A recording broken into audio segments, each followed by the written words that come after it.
Alright, so in this video I'm going to review the Korkers Devil's Canyon wading boots. I'm going to explain to you why I started using Korkers in the first place. I'm going to go over the features I like about them and how my last pair of the Darkhorses performed. Then we're going to hit the river and see how these things work out. So let's get started. If you're new here, my name's Barry Rager. Welcome to my channel, Rage Fishing. I do all types of fishing on this channel, but there's no place I'd rather be than on an Oregon coastal river searching for winter steelhead.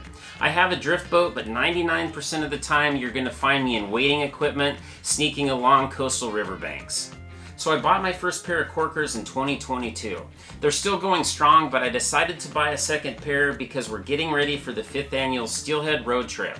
And that's a trip where me and my buddy David and his son Braden hit as many steelhead rivers as we can in a 3-day period.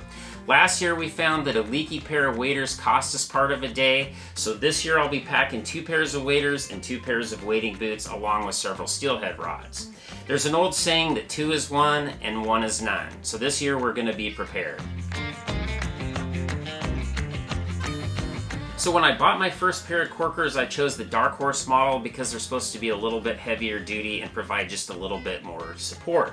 And I'm pretty hard on my stuff, especially during winter steelhead fishing. So this is what they look like in their 4th season. They're in one piece. The toe is starting to peel just a little bit, but it's still totally connected right there.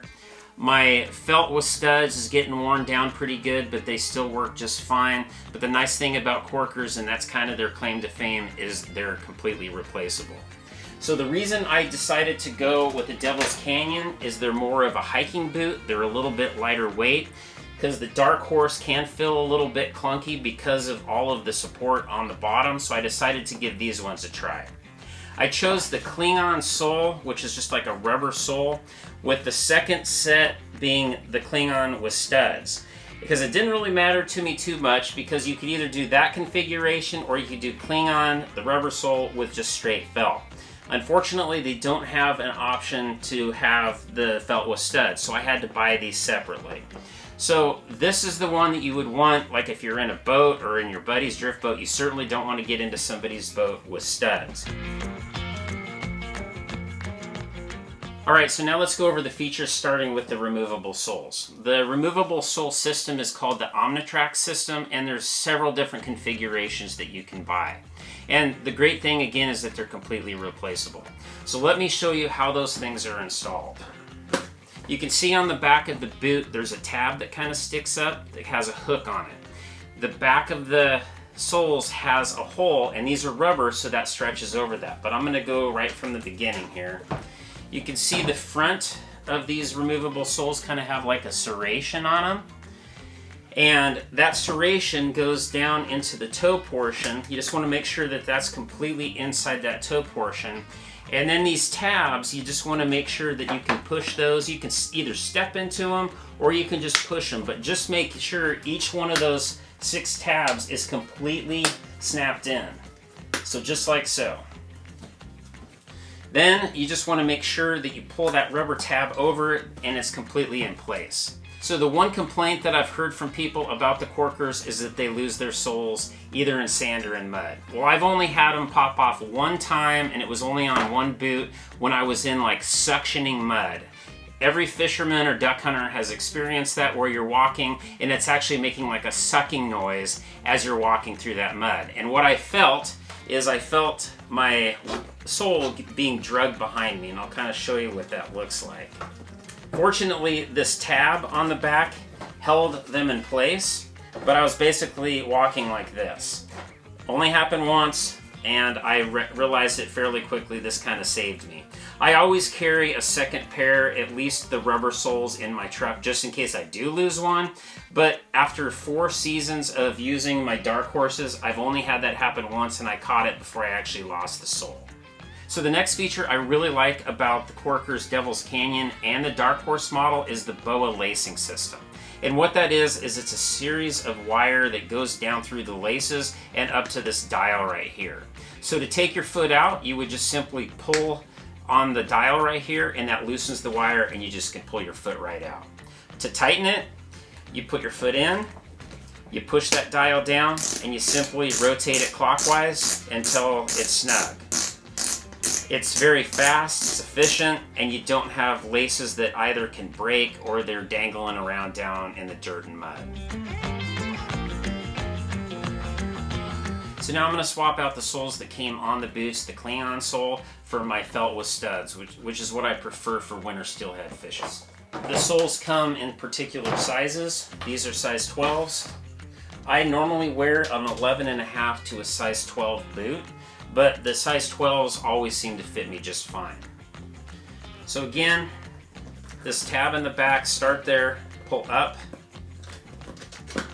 and that just pops off like that. That one wasn't actually installed. So let's see. This is my left.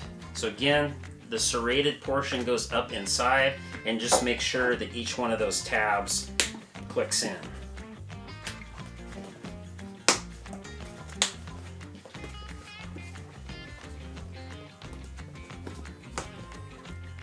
Alright, so it's that quick.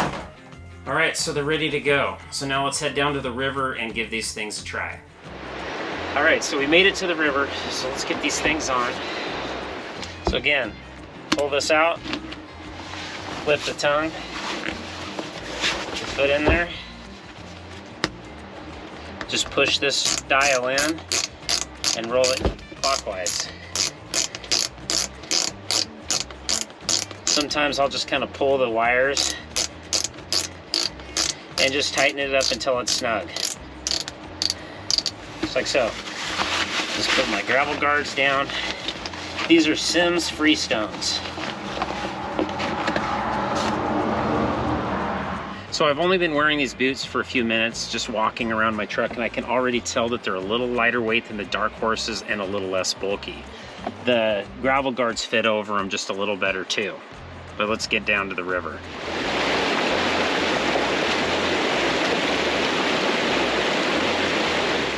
So this is why I like felt with studs. You can see this moss. There's even ice. So the felt is good on just straight rock, but those studs really dig in when it's on moss. Another feature of Korkers wading boots is their internal drainage system, which allows water to drain out through internal channels, removing excess water and weight. This does work well. I immediately noticed it with my Darkhorses, but I did notice colder feet while winter wading. This was remedied by upgrading my socks to heavyweight Darn Tough merino wool socks. I also appreciate how fast they dry due to being completely synthetic, making for easy storage and transportation.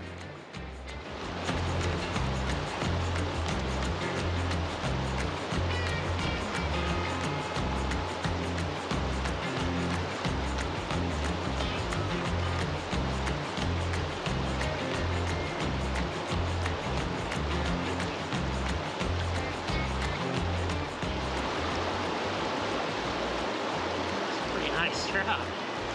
Skinny.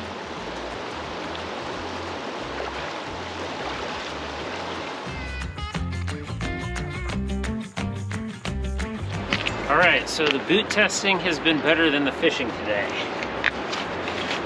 But we're in kind of a 3-week drought in January, and that's never good for winter steelhead fishing. I'll show you how easy it is to get changed out of these things. Got my old Crocs here.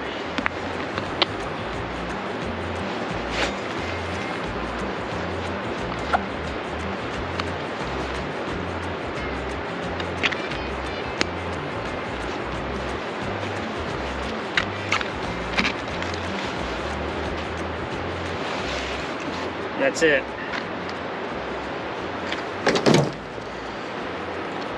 Kind of rinse these off just a little bit. Alright, I'll rinse them off a little bit more when I get home. So overall, they are just a little bit lighter than the Darkhorse. One thing I did notice is this upper section's a little bit more slender, so it doesn't feel quite as bunched up underneath my gravel guards, so I like that. But I'll put links down below. Again, Devil's Canyon for this model, they're $210 for the regular felt with the rubber soles, and then the rubber soles with the studs, and the second pair of rubber soles is $230. That's the ones that I bought. You have to pay the additional money if you want felt with studs, but I highly recommend that if you're going to be wading, especially for winter steelhead fishing. But if you have any questions, make sure to leave them in the comment field below. I'll get back to you as soon as I can. And if you're not subscribed, consider subscribing, hit the bell so you don't miss future videos. During the steelhead season, I try to put out new videos every Friday at 6 p.m. But hey, sometimes life happens. If I earned it, give me a thumbs up. That helps me out on YouTube. But thanks for watching, and I'll see you on the next one.